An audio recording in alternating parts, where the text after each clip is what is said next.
Welcome to week 4. This week we're going to begin working some of the problems that we've created. So far we've met the 9 quantities of math. Are you starting to have your favorites? Some maybe less favorites, some you're trying to avoid.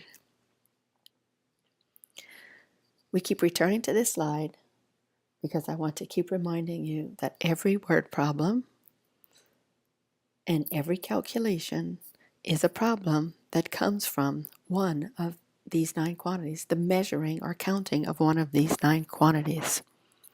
And so the more conversations you can have them, the more you'll be able to create a language around a very coherent picture of math.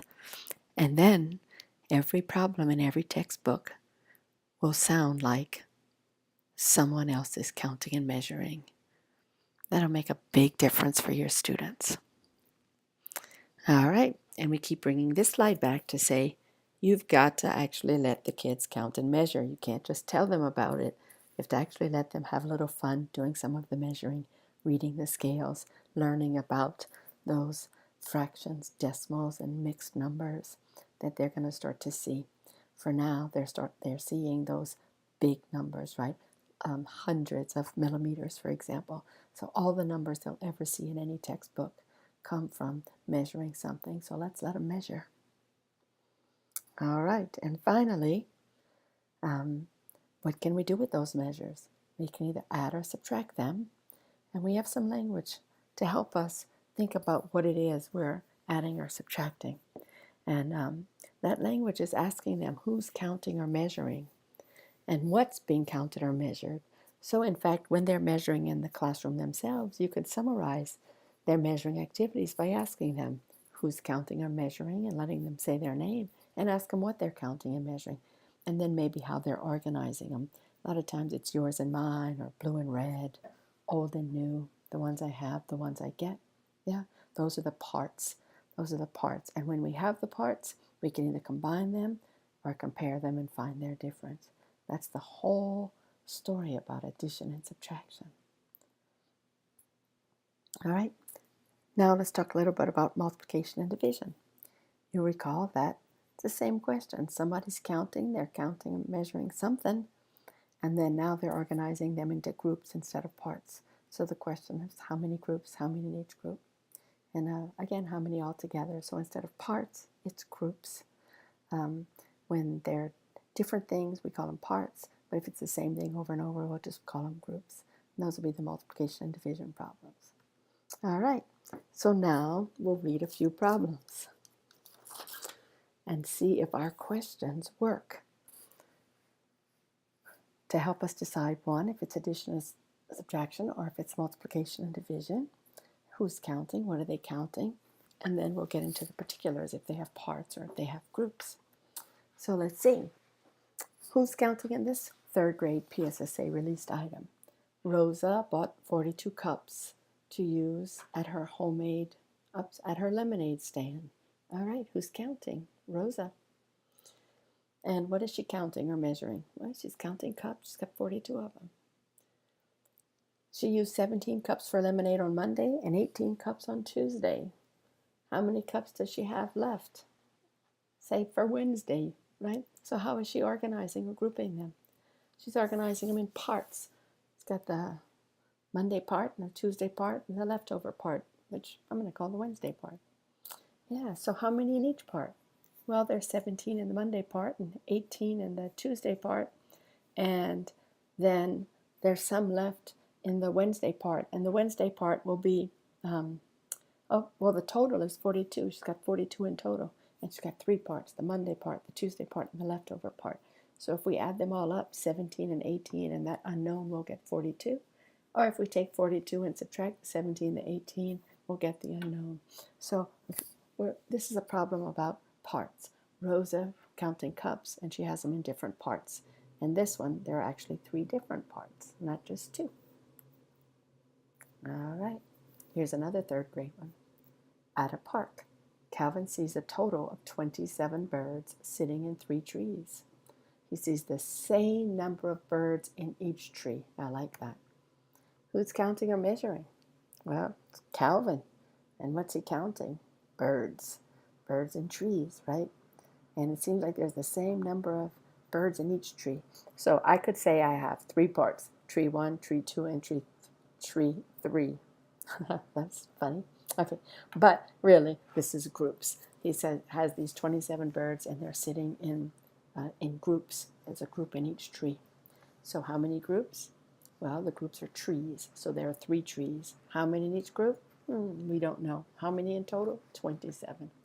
So we have 3 trees, a bunch of birds in them, equaling 27. So 3 times something is 27, or 27 divided by 3, or 27 divided by something is 3. We could do it either of the 3 sentences. We've practiced those, haven't we?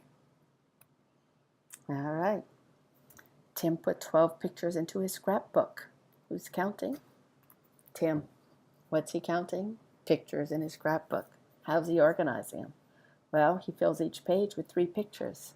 So I guess he's organizing them by pages. Cool. How many groups? Well, he's grouping them by pages. He fills each page. We don't know how many pages, and so we don't know how many groups, but we do know there are 3 pictures in each group, and we do know there's 12 pictures. So this is 3 pictures on each page. So 3 times the number of pages equal 12, or 12 divided by 3 equal the number of pages, or 12 divided by the number of pages, which we don't know, would be equal to 3. Esther makes 40 bags of granola mix. Who's counting? Esther. What's she counting? Seems like she's counting bags of granola mix, maybe. Each bag has 3 ounces of raisins. Oh, how many ounces of raisins? Seems like she's counting raisins in bags of granola mix. So she's counting raisins, and they're grouped into bags of granola mix. So Esther's counting. She's counting ounces of raisins, the weight of the raisins, and she's organizing them by bags of granola mix. I think we can answer, right? 40 bags, 3 ounces per bag. 40 groups, 3 ounces in each group. How many in all? It's a multiplication division one. Mrs. Harris rode her bike 40 miles. She biked 8 miles each day. Who's counting? Mrs. Harris. What's she counting? It seems like she's counting or measuring the miles she rides her bike. And how is she organizing or grouping them? 8 miles each day, so she's grouping by days. So the groups are days, and there's 8 miles in each day, so 8 miles in each group and 40 in all. What we don't know is how many groups. We don't know how many days, but we do know 8 miles in each day, and we do know 40 miles total. I guess I could invite you guys to stop and try some of these on your own before you listen to the rest of me practicing, or you can just keep listening and practice them on your own later. A theater sold $1,048 worth of tickets on Saturday and $424 worth of tickets on Sunday. Each ticket cost $8. How many tickets sold together on Saturday and Sunday? So who's counting?